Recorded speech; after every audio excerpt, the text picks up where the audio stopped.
안녕하세요. 안녕하세요. 오늘은 책은 416페이지. 416페이지 피시고요. 금융론부터 해서 개발론 조금 나갈 것 같아요. 개발론까지. 지난주에 조금은 하셨죠. 그 금융론에서 대출 가능 금액 구하시는 것까지. 그래서 423페이지에 있었던 대출 가능 금액 구하는 거는 보셨고, 오늘은 그 나머지 내용들 보시는 거죠. 그래서 금융론에서 공부하실 건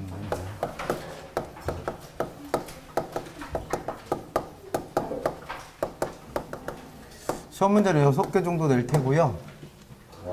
그 중에서 법조문하고 뭐 계산 문제 이런 거는 뭐 틀릴 수도 있으니까 한 3문제 정도 맞으시면 될 것 같아요. 그래서 지난주에 배우셨던 뭐 대출 가능 금액 구하는 거는 뭐 지난주에 했고, 오늘은 이제 금융의 유형 뭐 이런 것들에서 개념이나 부동산 금융의 개념 또는 유형, 그 중에서 이제 요 유형에 대한 얘기가 가끔씩 시험에 나오니까 요거 좀 챙기실 게 있고, 그 다음에 지난주에 금융 용어 부분에서 일부만 한 거죠. 대출 가능 금액 구하는 거. 그래서 LTV 기준, DTI 기준, 대출 가능 금액. LTV를 기준으로 해서, DTI 기준으로 해서, 또는 부채 감당률이라는 걸 기준으로 해서 대출 받을 수 있는 금액 계산하는 거 무조건 하나 시험에 나온다고 생각하시고, 왜 우리 책에는 부채 감당률 이용해서 구하는 게 아예 없었잖아요. 그래서 문제도 안 집어넣고 그러셔갖고, 오늘 나눠드린 문제 2번 보시면 그 부채 감당률 가지고 대출 가능 금액 구하는 거 정리한 문제가 있어요. 그래서 2번을 한번 풀어보시고, 이게 부채 감당률 가지고 대출금을 어떻게 구하는가 확인하시라는 거죠. 그 다음에 세 번째가 이제 저당대출의 유형에서 이자율의 조정 여부에 따라서 고정이자율 저당대출하고, 그 다음에 변동이자율 저당대출 구별하시는 거죠, 뭘. 얘는 무조건 하나 시험에 나온다고 하셔야 되고, 그 다음에 원리금을 상환하는 방식에 따라서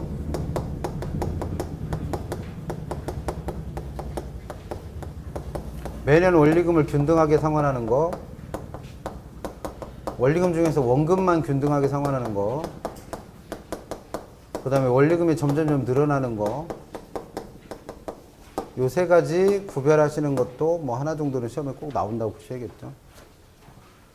그래서 여기까지 나오는 문제가 보통 기본적으로 2개에서 많게는 3개, 2-3개 정도는 물어요. 그래서 이 부분에서 나오는 문제는 틀리시면 안 되죠. 뭐가 나올지 정해져 있는 것들이니까. 그 다음에 저당의 유동화제도 에서도 뭐 한 문제씩은 꼬박꼬박 묻고 있죠. 그래서 이쪽에서 나오는 문제를 맞추셔서 3개를 맞는 거예요.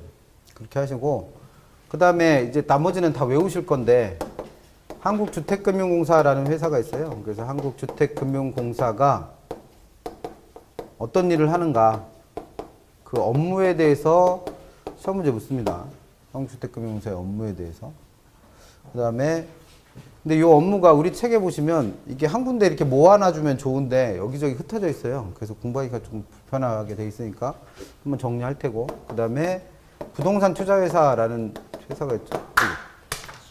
부동산 투자회사, 리츠라고도 부르는 거. 시험에서는 이 부동산 투자회사에 관한 법률의 내용을 한 문제 정도 꼬박꼬박 묻는데, 책 보지 마세요. 이 부분은 책 보지 마세요. 시험에 안 나온다는 게 아니고 법률이 개정됐어요, 올 초에. 근데 우리 책은 작년 연말에 써진 책이죠. 그래서 개정 내용이 하나도 안 들어가 있어요. 그래서 이 법률의 시행이 7월 달부터 시행 예정입니다. 그러니까 아직까지는 국법, 옛날 개정되기 전 법률인데, 시험 문제 나올 때는, 실제 우리가 시험 보는 10월 29일 날에는 개정된 법률을 가지고 시험 문제 낼 거예요. 그러니까 이 부분은 지금 책 읽어보셔야 다 바뀐 내용 공부하시는 거예요. 그러니까 지금은 아예 손대지 마세요. 그래서 그 요약집에는 그 노란 책 있잖아요. 이 공부란 책에는 이걸 정리해 놨거든요. 그래서 그거 보시고 나중에 따로 공부를 하셔야 되고, 그 얘기는 작년에 공부하셨던 분들은 부동산 투자회사와 관련된 내용 다 잊어버리세요. 거의 다 바뀌었어요. 그 우리가 중요하다고 외웠던 것들을 다 바꿨어요, 법에서. 그래서 요거는 법률은 지금은 손대지 마시라는 얘기고, 그냥 부동산 투자회사가 어떤 일을 하고, 그다음 한국주택금융공사의 업무가 어떤 업무인지 그 구체적인 내용은 어차피 다 외우실 거라, 오늘은 그냥 이 회사가 이런 일을 한다, 그냥 두리뭉실하게 좀 살펴볼게요. 구체적인 건 다 외우셔야 됩니다. 그래서 이게 외울 내용이 책으로 페이지 수로 하면 한 20페이지 넘을걸요. 다 외우시면 한 문제 맞추는 거고, 아니지, 두 문제 맞추시는 거고, 근데 외운 거 중에서 좀 쉬운 부분 내주면 좋은 거고, 아니면 뭐 틀릴 수도 있죠, 뭐. 그렇게 접근하시는 부분입니다. 그래서 얘는 구체적인 내용이 자주 바뀌는 편이긴 한데, 바뀐 게 있긴 한데 뭐 그렇게 많진 않고, 얘는 법률이 싹 다 바뀌었습니다. 그래서 얘는 손대지 마세요, 지금은. 그래서 오늘은 제일 먼저 우리 책의 416페이지부터 나와 있는 부동산 금융의 개념. 시험에서는 2번에 있는 분류를 가끔 낸다는 거죠. 분류. 그 중에서 신경 쓰셔야 될 건 3번에 나와 있는 417페이지 3번에 나와 있는 지분금융과 부채금융의 구별. 그래서 부채금융은 우리가 잘 알고 있는 것처럼 부동산을 담보로, 즉 부동산의 저당권을 설정하거나 아니면 아예 소유권을 신탁하거나 또는 채권 등을 발행해서 남의 돈을 빌리는 걸 부채금융이라고 부르는 거죠. 그래서 시험 문제는 부채금융에 해당하는 걸 고르세요, 이렇게 시험 문제 내니까. 그래서 거기 나와 있는 저당금융, 신탁금융, 뭐 사채, 그 다음에 증권, 주택저당 증권, MBS라고 하는 거, 이런 것들은 다 부채금융에 해당한다. 그거 알고 계시면 되는 거고. 그 다음에 지분금융은, 그 위에 있는 지분금융은 자신이 가지고 있는 자산의 일부를 매각하는 거예요. 그래서 뭐 주식을 발행하거나 또는 지분권을 판매하는 방법으로 남의 돈을 투자받는 형태를 지분금융이라고 불렀습니다. 그래서 얘는 대부분 회사를 설립해서 자금을 조달하는 뭐 신디케이트나 조인트 벤처, 그다음 아까 설명드린 법조문 외우지 말라고 그랬던 부동산 투자회사 리츠, 그다음 부동산 펀드, 그다음에 맨 마지막에 있는 공모에 의한 증자라는 건 결국 뭐예요? 주식회사가 주식을 발행한 거예요. 그래서 이런 형태로 자금을 조달하는 것들을 지분금융이라고 합니다. 시험 문제는 여러 가지 금융 방식들을 쭉 써놓고 다음 중 지분금융인 걸 골라보세요. 또는 부채금융인 걸 고르세요. 이런 거 시험 문제 내고 있으니까 그거는 좀 챙겨 놓으셔야 될 테고. 그 다음에 또 하나 이제 시험에 나올 수 있는 게 한 페이지 넘겨보시면 419페이지에 동그라미 4번에 주택금융의 구분, 그래서 주택소비금융과 주택개발금융 구별해 놓은 거 자주는 안 물어요. 그리고 뭐 심도 있게 묻지도 않지만 어쨌든 언급은 되는 애니까 한 번 정도 읽어는 보세요. 그래서 주택소비금융은 집 살려는 사람들이 돈 빌리는 저당대출, 우리가 일반적으로 저당대출이라 말하는 거고, 주택개발금융은 집 짓는 사람들한테 돈 빌려주는 주택개발금융, 그러니까 공급자한테 돈 빌려주는 걸 말합니다. 그래서 이 두 개가 구조가 거꾸로 돼 있어요, 거꾸로. 그래서 그거 내용 정도는 살펴보시면 됩니다. 그 다음에 이제 여기까지는 지난달에도 설명을 드렸던 거고, 거기다 페이지 좀 하나만 쓸게요. 페이지를 어떤 걸 쓰냐면 470페이지를 좀 써놓으시고 419페이지 주택금융의 구분이라고 돼 있는 데다가 470페이지를 쓰세요. 470페이지를 써놓으시고 요것도 금융의 동원 방법, 그러니까 얘도 금융의 종류라고 봐야겠죠. 그래서 새로운 금융의, 그러니까 새로운 자금의 조달 방법으로 프로젝트 파이낸싱,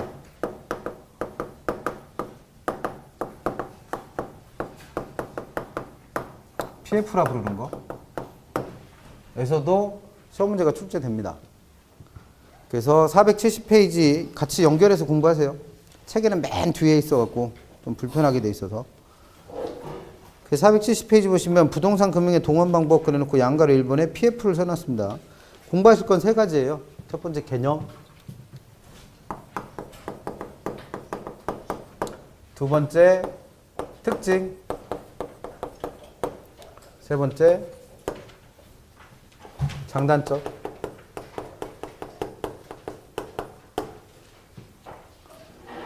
그래서 일단 그 밑에 개념부터 보시면, 동그라미 1번에 개념부터 보시면, 프로젝트 파이낸싱은 프로젝트에 기반한 자금 조달 방식, 이게 개념이에요. 그냥 프로젝트에 기반한 자금 조달 방식. 그럼 여기서 프로젝트라고 하는 건 대규모 개발 사업, 옛날에는 뭐 유전을 개발하고 뭐 그다음에 무슨 도로 놓고 고속도로 뚫고 뭐 이런 것들을 프로젝트라 불렀는데, 요즘에는 그런 거 아니더라도 뭐 대규모 개발 사업 같은 거 하는 거는 프로젝트를 부릅니다. 그래서 그 프로젝트에 기반한 자금 조달 방식으로 차입금의 상환 재원이 해당 프로젝트에서 창출되는 현금 수익과 해당 프로젝트 자산에 한정됨으로써 사업주에 대한 상환 청구권 행사가 제한되는 자금 조달 기법이다. 이렇게 개념 정의를 해놨습니다. 그럼 이게 뭔 소리냐면 요 개념이나 특징이나 장단점을 이해하시려면 471페이지에 있는 동그라미 2번 프로젝트 파이낸싱의 기본 구조를 좀 이해하셔야 돼요. 이게 이해가 돼야 개념이 정리돼요.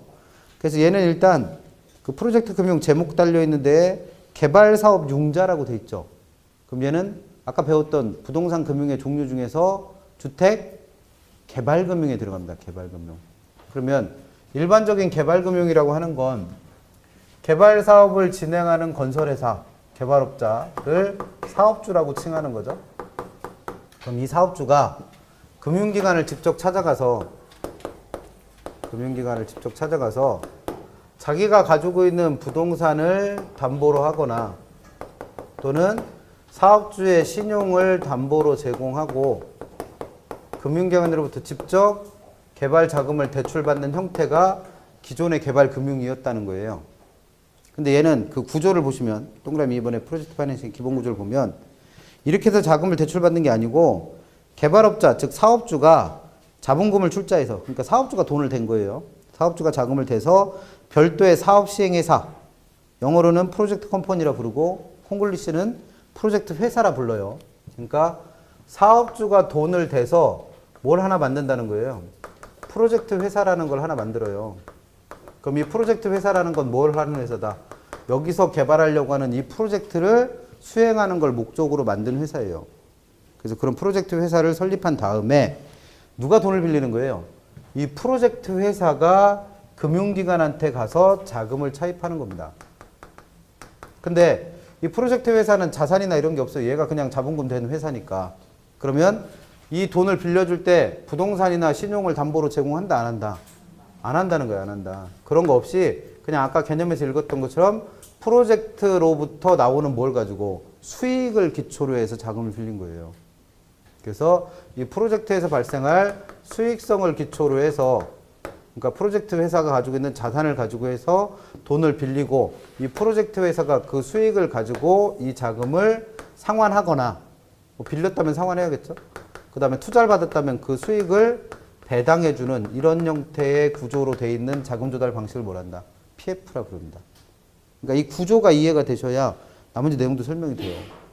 그래서 기억번하고 니은번이 오히려 개념에 더 가까워요. 그 기본 구조라고 되어 있는 게. 그럼 개념에서 기억하셔야 될 건 뭐냐면 프로젝트 파이낸싱은 자금을 조달할 때 프로젝트 자체에서 발생할 수익성을 기초로 해서 뭐라고 있다? 자금을 조달하고 있다 라고 한다면 이걸 다 뭐라 부르는 거예요? 프로젝트 파이낸싱이라고 부릅니다. 그러면 프로젝트 자체의 수익성을 기초로 한다는 얘기는 기존의 개발금융처럼 부동산을 사업주의 부동산을 담보로 제공한다? 도 아니고 또는 사업주의 신용을 담보로 제공해서 자금을 조달한다? 도 아니라는 거예요. 그래서 이게 개념에서 기억하실 내용입니다. 그래서 개념, 기억번 잘 이해가 안 되시면 그 2번에 있는 프로젝트 파이낸싱의 기본 구조 이해하시면 되죠. 그러니까 기본 구조가 결국 개념이에요. 그럼 얘의 특징은 기억번은 개념하면서 설명한 거죠. 물적 담보, 즉 부동산을 담보로 제공한다, 안 한다? 안 해요. 이거는 뭐 개념에서 설명한 거니까 됐고. 니은번의 특징에서 보시면 일단 뭘 하나 설립해야 돼요. 독립된 프로젝트 회사를 하나 만들어야죠.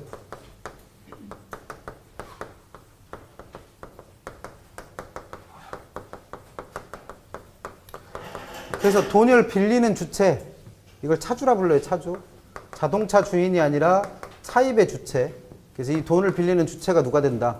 이 독립된 프로젝트 회사가 됩니다. 그럼 여기서 독립됐다는 얘기는 뭐예요? 이 두 개는 법적으로도 다른 회사고 이것도 둘을 경제적으로도 서로 어떻게 돼 있다? 분리돼 있다는 거예요. 분리돼 있다. 그런 게 이제 첫 번째 특징이 됩니다. 그 다음에 디귿번 보시면 비소구 또는 제한소구 금융이다 라는 설명이 나와요. 그 특징에서 제일 중요한 말이 그거예요. 비소구 또는 제한소구 금융이다.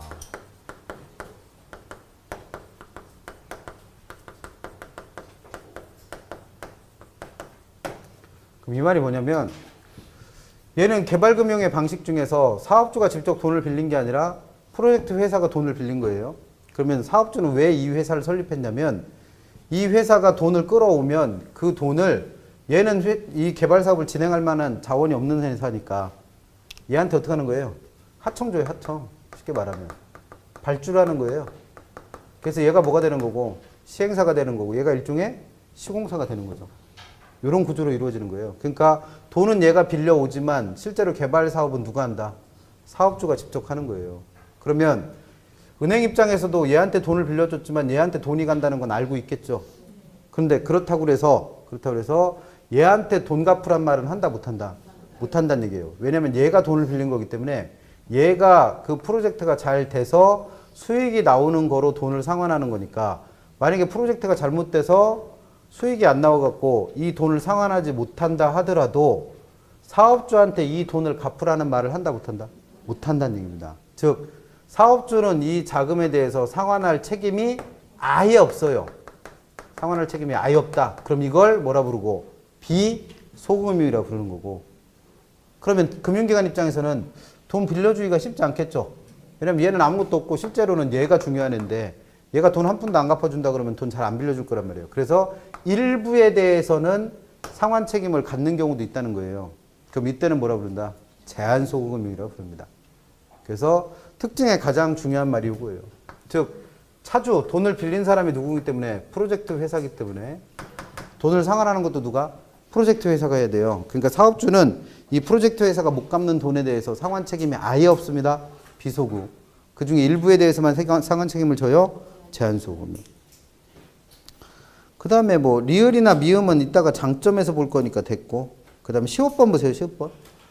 일반적으로 은행이 대출을 해주면 그 대출한 돈으로 얘가 집을 사든 차를 사든 그거로 고기를 사 먹든 은행에서는 이러쿵저러쿵 간섭을 거의 안 하는 게 정상이죠. 근데 얘 같은 경우에는 프로젝트 파이낸싱 같은 경우에는 얘한테 돈을 빌려줬는데 이게 엉뚱한 데로 흘러가 버려요. 그럼 대표적인 게 얘가 자기 이 프로젝트 말고 다른 개발 사업 하고 있는 게 있겠죠. 그럼 돈 필요하면 일로 끌어갈 수 있잖아요. 근데 그렇게 하게 한다 안 한다? 못하게 한다는 거예요. 그러니까 돈을 빌려줘 놓고 이 돈이 프로젝트에 제대로 쓰이고 있는지 다른 금융 방식에 비해서 훨씬 감시가 심하다는 얘기예요. 그래서 맨 밑에 나와 있는 것처럼 다른 금융에 비해서 자금 관리가 상당히 어떻다? 철저한 편입니다.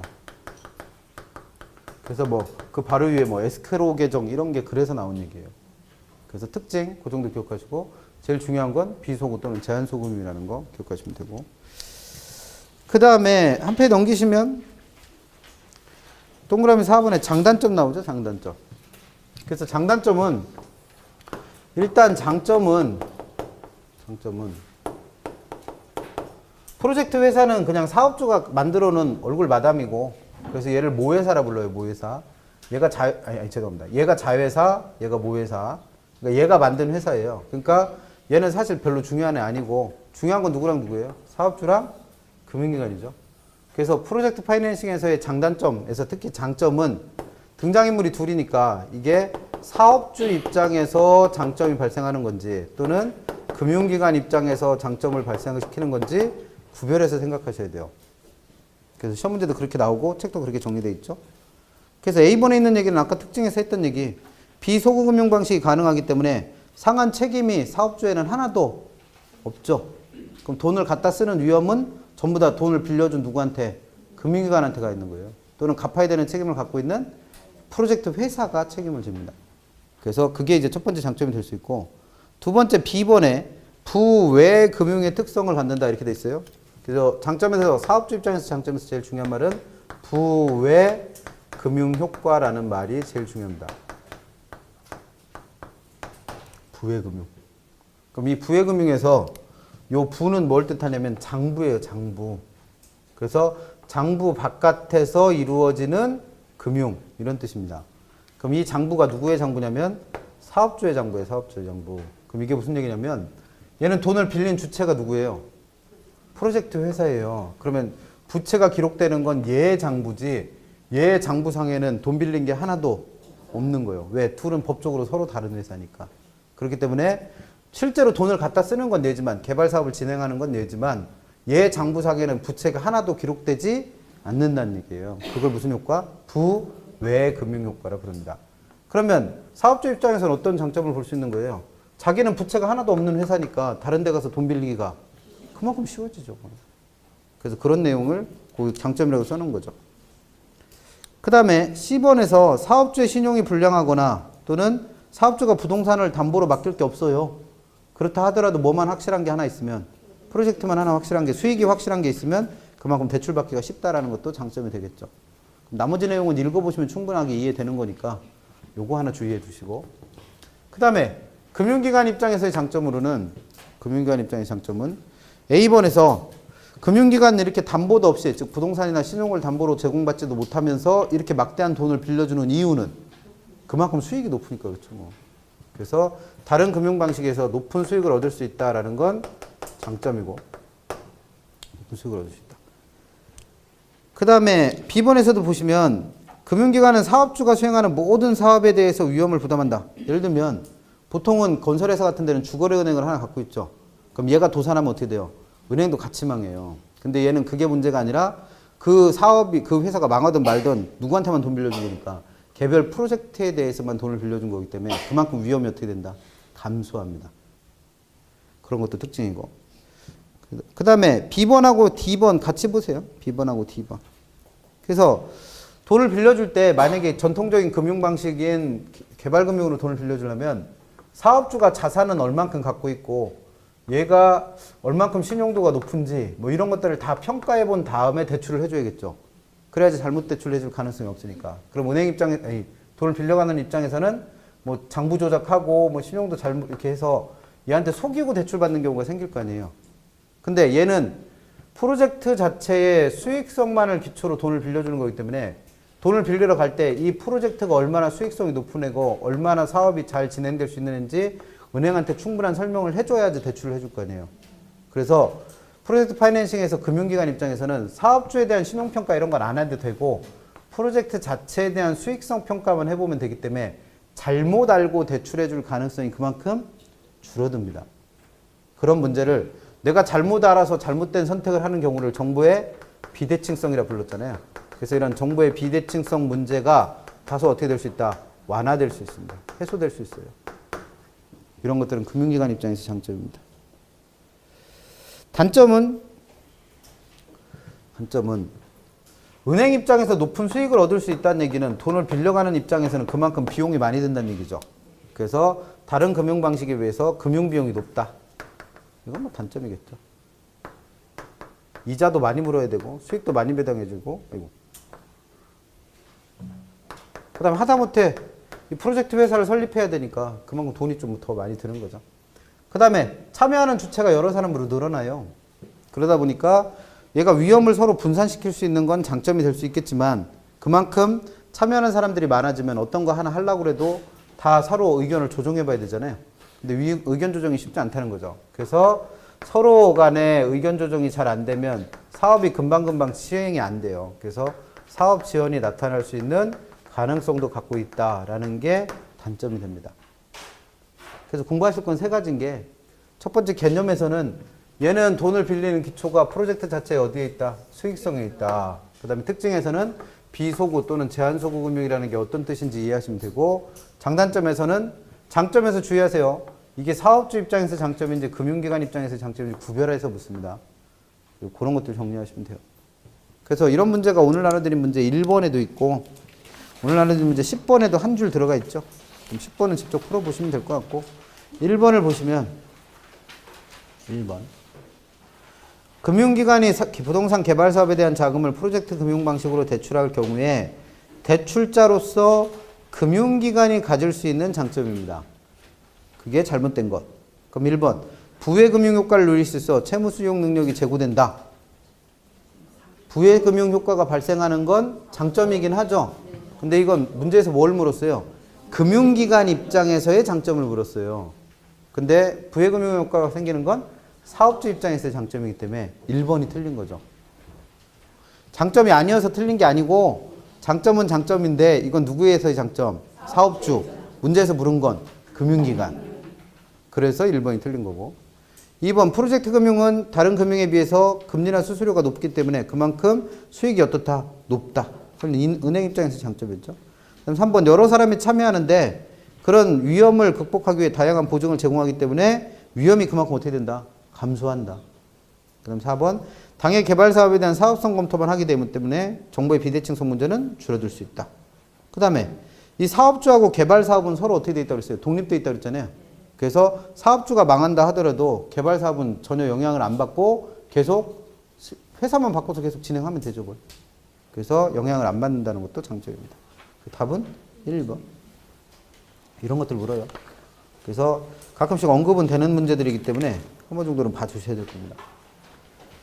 그 다음에 다시 앞으로 돌아가셔서 422페이지 가보시면 422페이지 3번에 부동산 금융의 용어. 그래서 양가로 1번에 있는 기초 개념은 이거 사실 다 투자론에서 배웠던 개념들이죠. 근데 그게 금융론 오면 용어가 어떻게 된다? 바뀐다. 그래서 1번에 있는 융자 원금은 투자론에서는 뭐 대출금 뭐 이렇게 불렀던 거, 그거를 융자 원금이라고 부른다는 거. 그 다음에 2번에 있는 융자 잔고는 우리가 투자론에서 뭐라 불렀던 거? 미상환 저당 잔금. 뭘 이용해서 구하시는 거? 연금의 평가 개수. 연금의 평가 개수. 그거 이용해서 구하는 미상환 저당 잔금을 투자론에서 미상환 저당 잔금이라고 불렀는데 금융론 오니까 뭐라 부른다? 융자 잔고.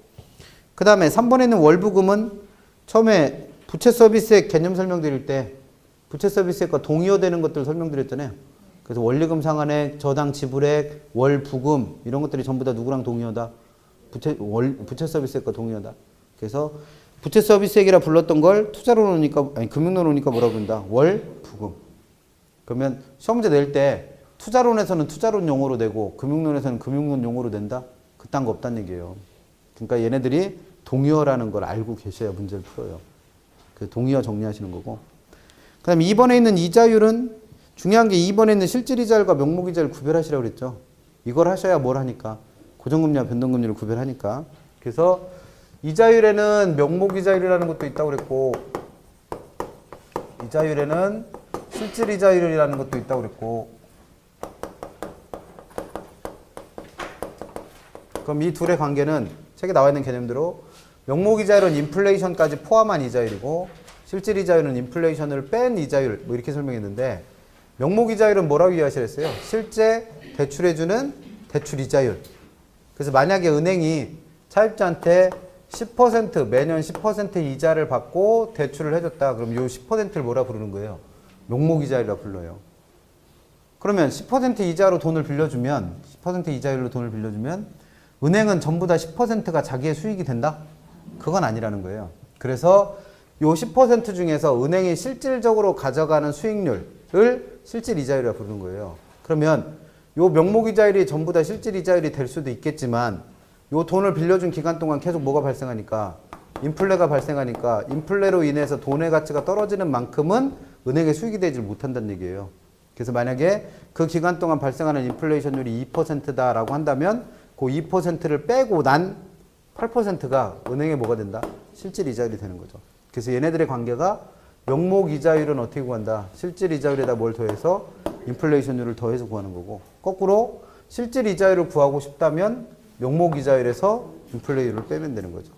그래서 이 명목 이자율이 실제 돈을 빌리는 대출 이자율이고 실질 이자율은 그 기간 동안 발생한 돈의 가치 하락분을 뺀 은행의 실질적인 수익이다.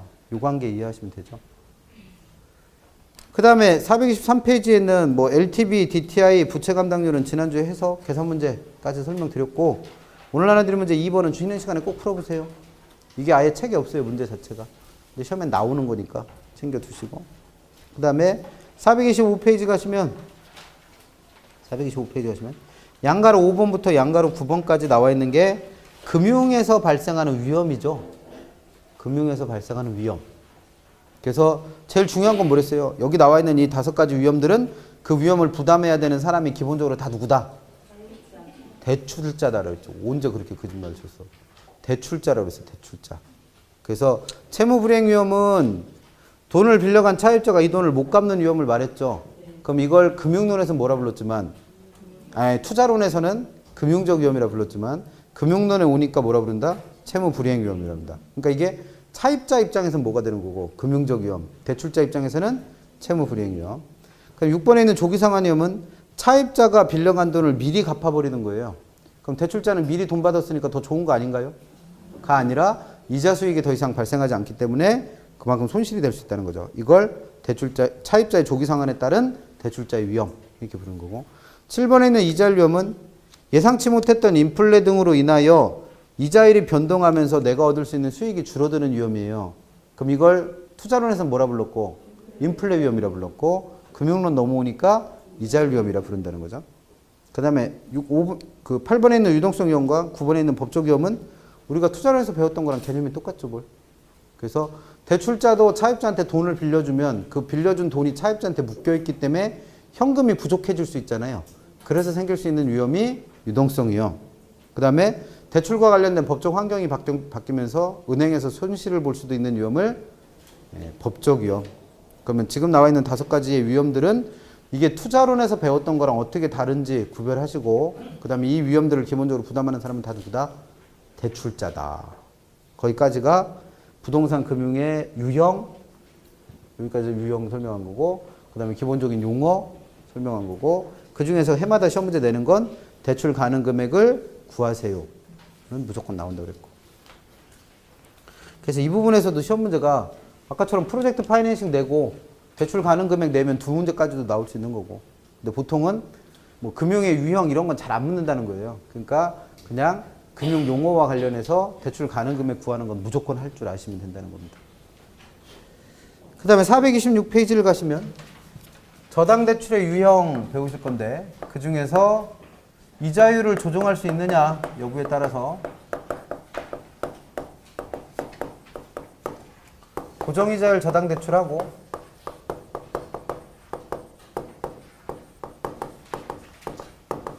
변동이자율 저당 대출이라는 걸 구별하시라는 거죠.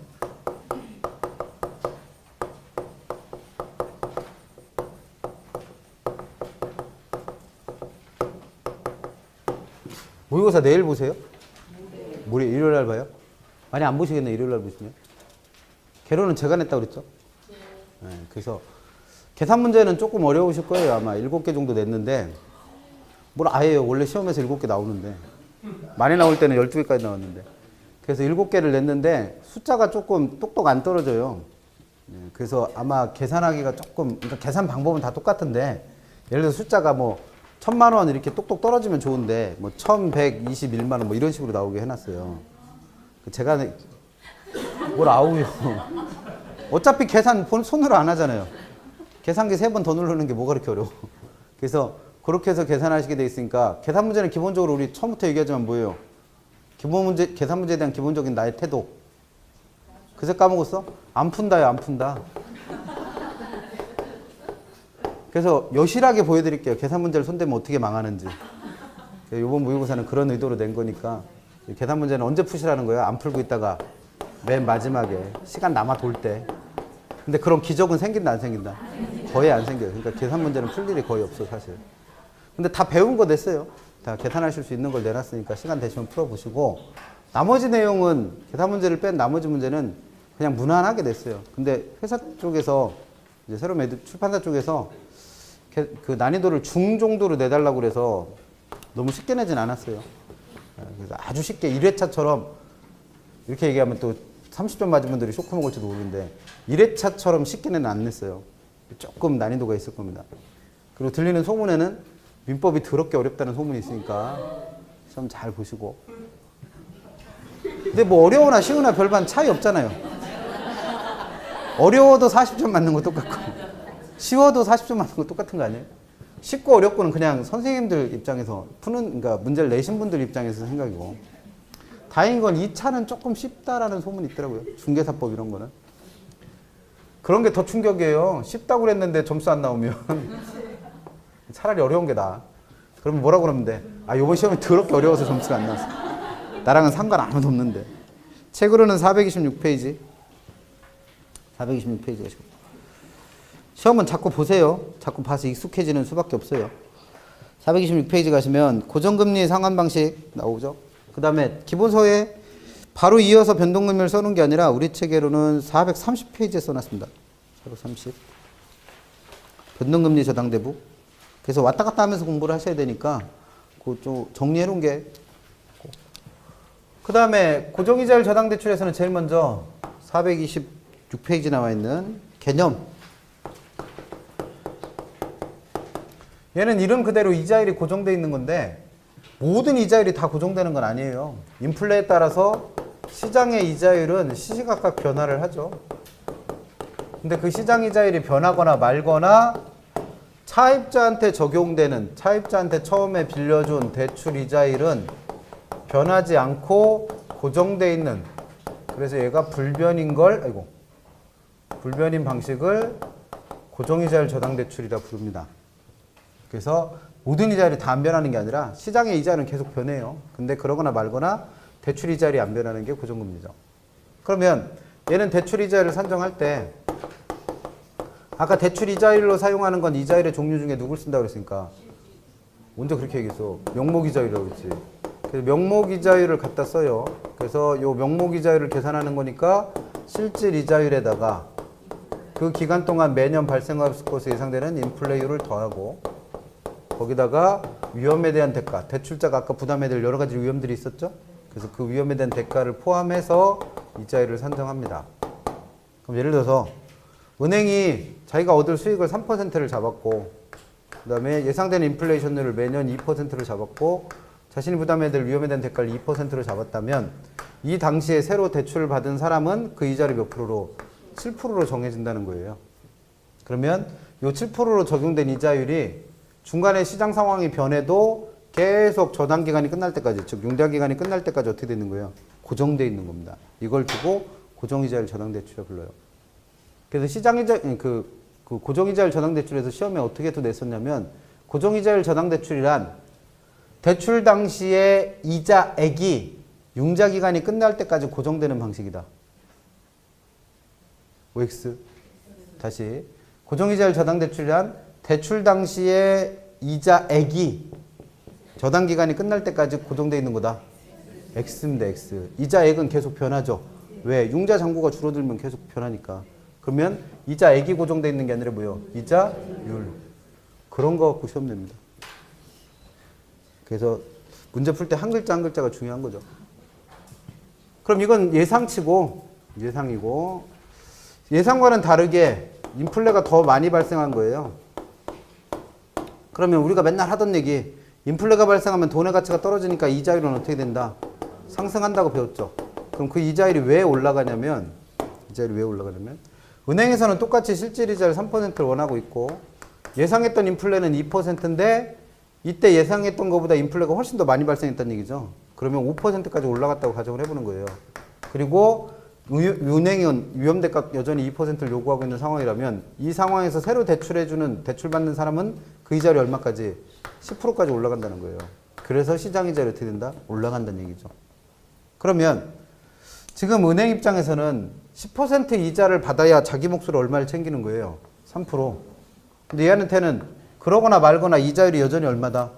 7%로 고정되어 있는 거예요. 그래서 이걸 고정이자율이라 불러요.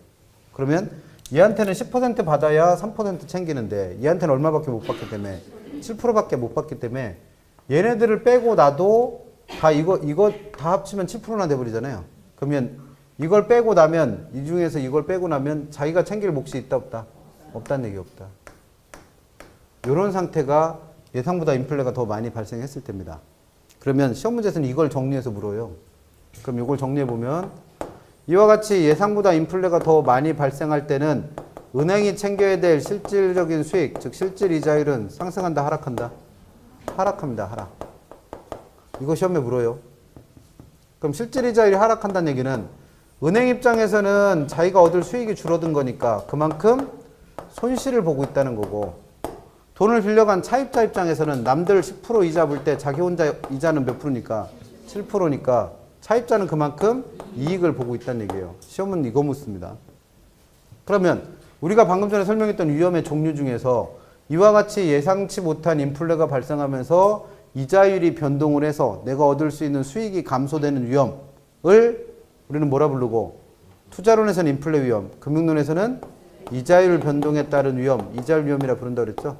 그럼 그 이자율 위험이 발생을 할 테고, 그 위험은 고스란히 누구의 몫이 된다? 손실을 보고 있는 대출자의 부담이 된다는 거죠. 시험 문제는 요걸 정리해서 물어봅니다. 그러니까 숫자는 이걸 이해하시라고 적어드린 거에 불과하고, 실제로 기억해야 될 건 이거예요. 근데 예상과는 또 반대 상황이 생길 수도 있죠. 그래서 예상보다 인플레가 덜 발생하는 거예요. 그래서 이게 심해지면 이걸 우리가 디플레이션이라 부릅니다. 그래서 인플레 거꾸로 물가는 하락하고 돈의 가치가 상승하게 되는 현상. 그럼 예상보다 인플레가 덜 발생하면 시장의 이자율은 어떻게 된다는 거예요? 같이 떨어져요. 그러면 이게 왜 시장 이자율이 떨어지냐면, 실질 이자율은 3% 똑같고 예상했던 인플레가 2%였는데 이거보다 덜 발생한 거예요.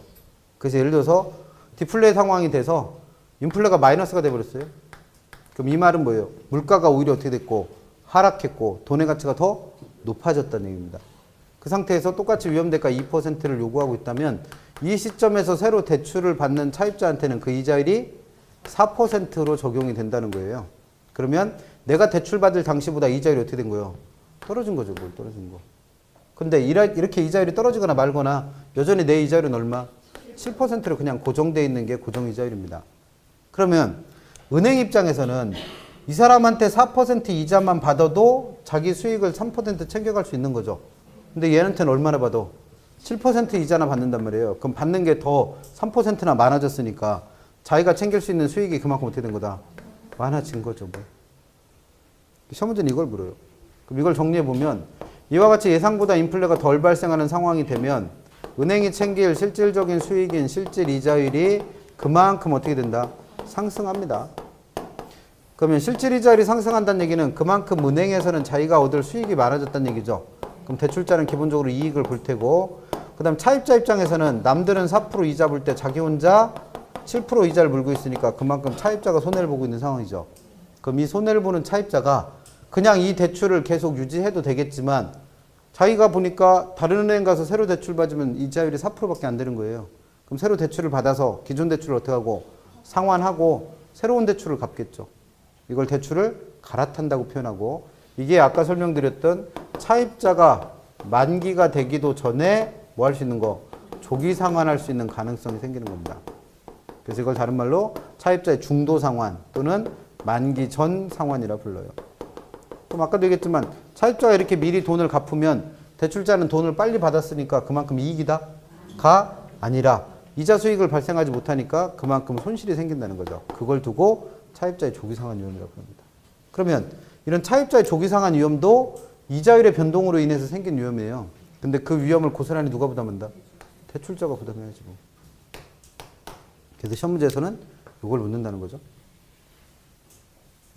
그러면 공부하실 때는 어떻게 하셔야 돼요?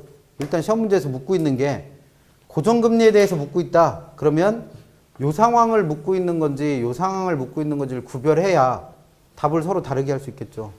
그러니까 무조건 고정금리 문제가 나오면 문제에서 묻고 있는 게 3번 상황을 묻고 있는 건지 4번 상황을 묻고 있는 건지부터 구별을 하세요. 그에 따라 답하는 게 달라지니까. 그래서 3번 상황과 4번 상황으로 나눠서 실질 이자율은 어떻게 되고 차입자와 대출자 중에 누가 이익이고 무슨 위험을 누가 부담해야 되는지 그거 공부하시면 됩니다. 그래서 고정금리에서는 시험 문제 내는 게 이게요. 이거밖에 낼 게 없으니까. 그러면 고정금리 하에서는 이자율 변동에 따른 모든 위험을 다 누가 부담해야 돼요?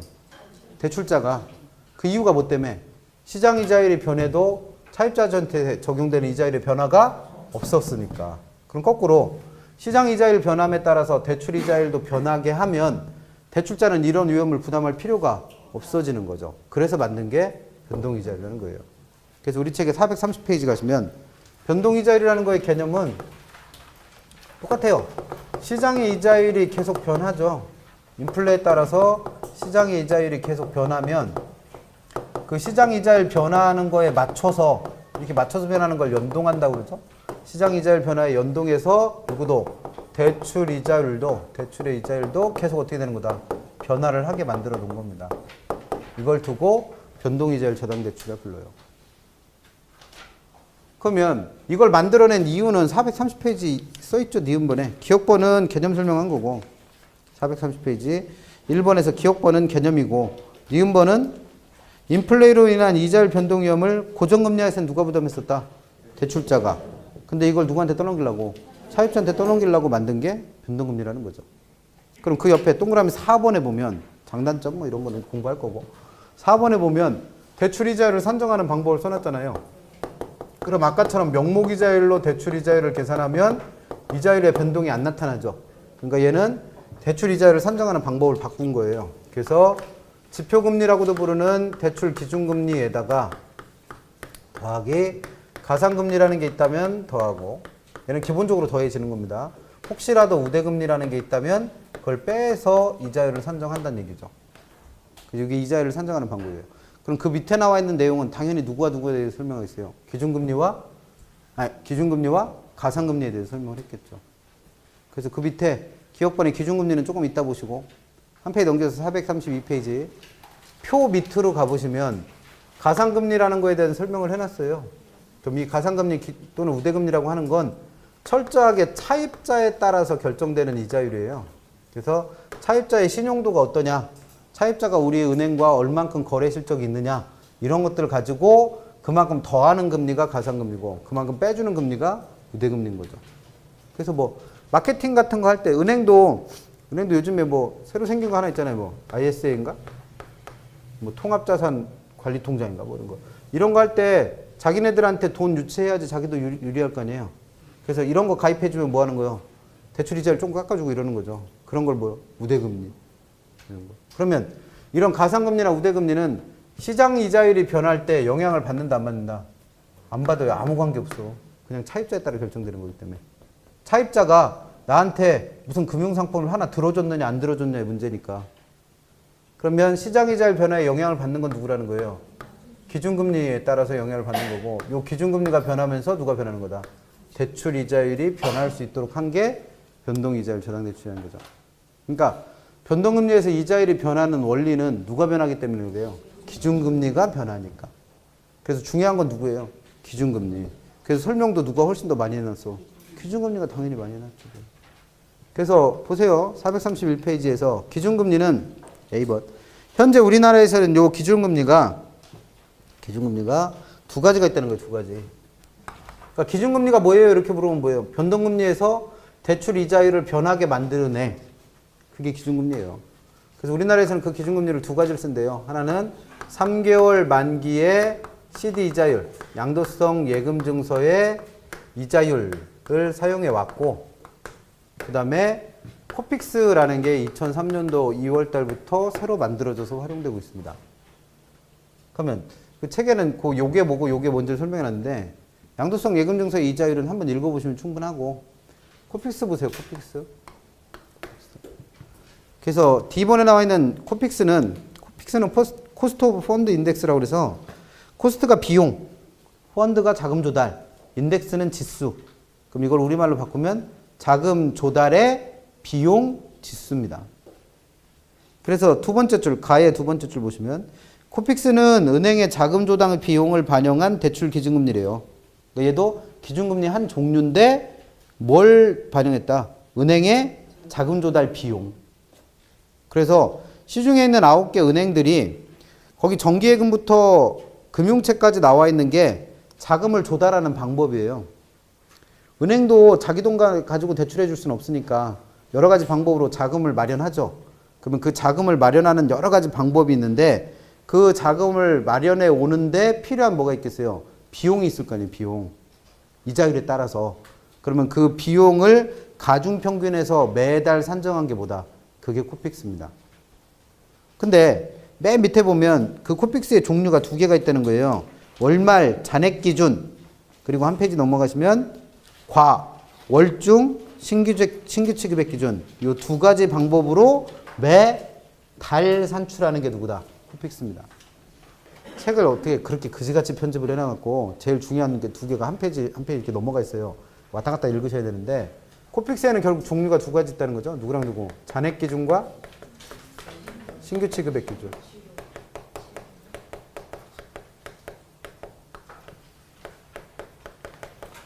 그러면 코픽스에서는 아직 시험에 나온 게 그냥 코픽스라는 게 있다. 그래서 얘가 개념이 뭐다? 기준금리로 활용된다. 이 정도까지만 시험에 나왔었어요. 그럼 만약에 코픽스에 대한 구체적 내용을 묻는다면 물을 건 이거밖에 없어요. 그럼 이 둘의 차이는 뭐냐면 예를 들어서 코픽스가 아까 2013년 뭐 2월 달부터 시작이 됐다고 그랬는데 그럼 이때부터 은행은 자금 조달 비용을 다 고려를 해서 이번 달까지 즉 2016년 4월 달까지 계속 코픽스를 산정하고 있다는 얘기죠. 그러면 이때 당시에 빌린 돈이 아직까지 은행한테 남아있는 경우도 있을 수 있겠죠.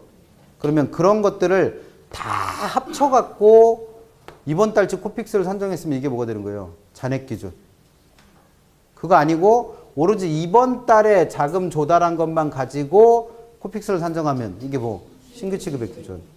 그럼 이 둘의 차이가 뭐냐면 지금처럼 잔액 기준 코픽스를 가지고 사용을 하면 이번 달에 유난히 자금 조달 비용이 많이 들었어요. 왜? 시장 이자율이 올라가서.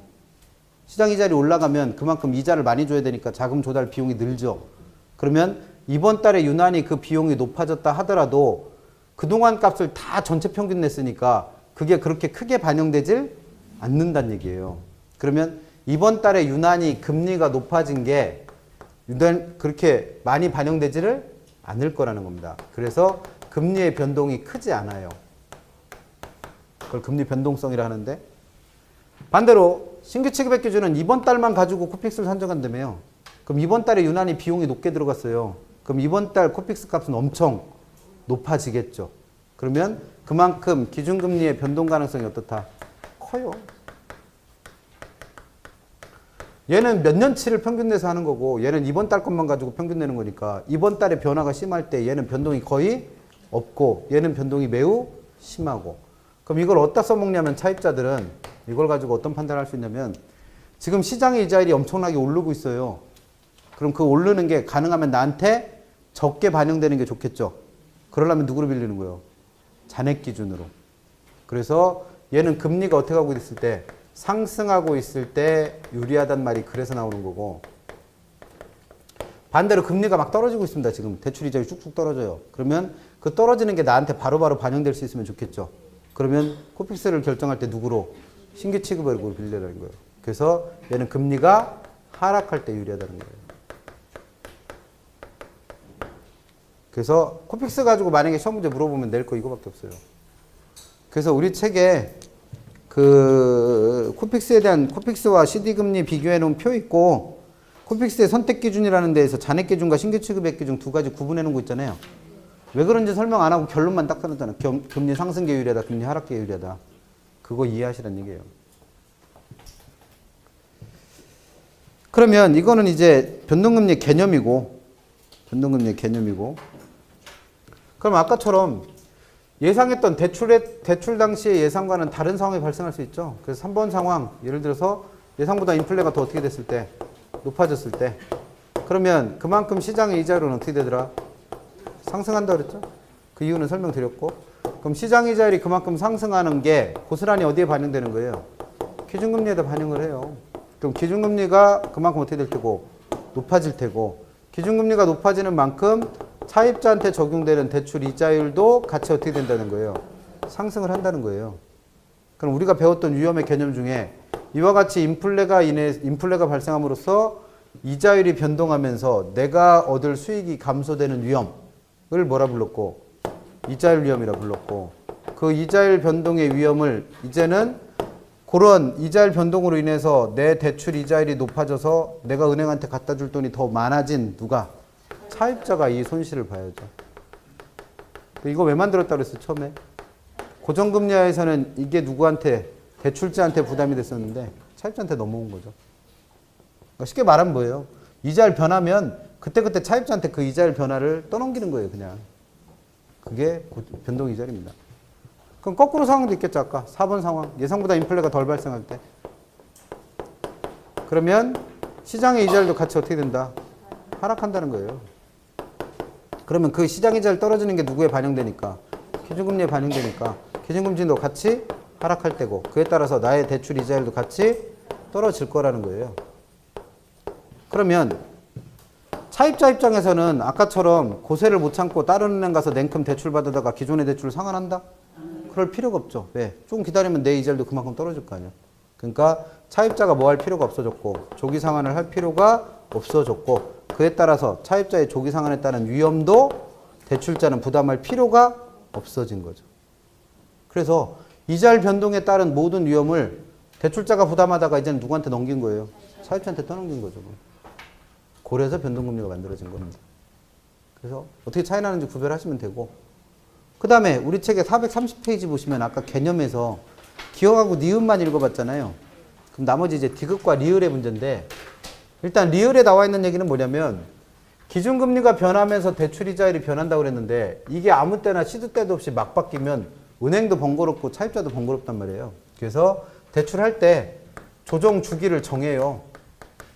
그래서 책에는 뭐 조정 주기가 언제인지도 다 써놨는데 이게 몇 개월이냐는 중요한 게 아니고 이 조정 주기가 짧아졌을 때하고 조정 주기가 길어졌을 때 누가 유리해지느냐 이거예요. 그럼 조정 주기가 짧아진다는 얘기는 이자율 변동에 따른 위험이 발생하면 그걸 바로바로 누구한테? 차입자한테 이자를 높여서 그대로 반영시켜 줄 수 있다는 얘기예요. 그러니까 얘가 짧아지는 건 위험에서 바로바로 벗어날 수 있는 대출자한테 유리해지는 거고 얘가 길다는 얘기는 그 긴 기간 동안은 모든 이자율 변동에 따른 위험을 여전히 누가 부담해야 돼요? 대출자가. 그러면 차입자는 그만큼 자기가 부담해야 될 위험이 없어진 거니까 상대적으로 유리해지는 거죠. 그래서 얘가 길어질수록 누구한테? 차입자한테 유리해집니다.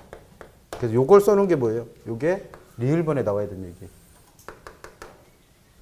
그 다음에 디귿번에 나와 있는 얘기는 뭐냐면 최초 대출 당시의 이자율이에요. 이걸 뭐 초기 이자율 이렇게 표현하는데 고정금리 하에서는 대출자가 이런 위험을 부담하니까 그 위험에 대한 대가를 아예 처음부터 이자율 속에 집어넣는단 말이에요. 그래서 처음부터 이자를 어떻게 잡는다? 높게 잡는다는 거죠. 근데 변동금리에서는 그럴 필요가 없이 자기한테 위험이 발생하면 그걸 바로바로 차입자한테 떠넘기면 되니까 처음부터 이자를 높게 잡을 필요가 없죠. 그래서 초기 이자율은 누가 더 높다는 거예요? 대출자가 많은 위험을 부담해야 되는 고정금리가 훨씬 더 높다는 겁니다. 그걸 디귿번에 설명해 놓은 거죠. 그 내용은 얼마 안 돼요. 근데 시험은 되게 꼼꼼하게 묻습니다. 그래서 그런 형태로 물어본 문제가 오늘 나눠드린 문제 3번. 그래서 3번을 보시면 3번 주택 저당 대출을 설명한 겁니다. 틀린 걸 찾으래요. 1번 고정금리 대출의 개념 대출 계약 당시 약정한 이자율로 처음부터 만기까지 원리금을 상환하는 거고 2번 변동금리의 개념 사전에 약정한 방법으로 일정한 기간마다 대출금리가 조정되는 방식 3번 대출기간은 이자율 변동에 따른 손실 위험 줄여서 뭐예요? 이자율 위험을 회피하기 위하여 고정금리 대출 상품을 판매한다. 고정금리 하에서는 이자율 변동에 따른 위험을 다 누가 부담해야 돼요? 대출자가. 그러면 이 위험을 회피하기 위해서 일부러 고정금리를 빌려줘? 바보가 아닌 이상 이렇게는 안 하겠죠. 그럼 이걸 회피하기 위해서 만들어진 게 누구라고 했습니까? 변동이자율이라고 했으니까 이걸 회피하려면 변동금리 상품을 판매하는 거죠. 그래서 3번이 틀렸어요. 4번 시장이자율이 약정이자율보다 낮아졌다. 그럼 이건 3번 상황이에요? 4번 상황이에요? 무조건 이거 구별해야지 문제를 푼다고 했으니까 4번 상황이에요. 4번 상황. 그럼 4번 상황에서 고정금리로 대출을 받은 차입자한테는 남들 이자율은 다 떨어졌는데 이자율만 높은 상황이니까 뭐 하려고 그래? 조기 상환할 요인이 생기는 거죠. 그 다음 5번 시장이자율이 약정이자율보다 높아진다. 그럼 이건 3번 상황이잖아요. 3번 상황. 그럼 3번 상황에서는 남들한테는 10% 이자 받아야 3% 수익을 챙기는데 얘한테는 얼마밖에 못 받으니까 7%밖에 못 받으니까 대출자는 자기가 얻을 수익이 그만큼 줄어드는 거 아니에요. 실질이자율이 하락해서. 그래서 수익성은 어떻게 된다? 악화됩니다. 시험 문제 그렇게 물으니까 이거 구별 못하면 못 풀어요. 그래서 잘 정리하시면 되죠.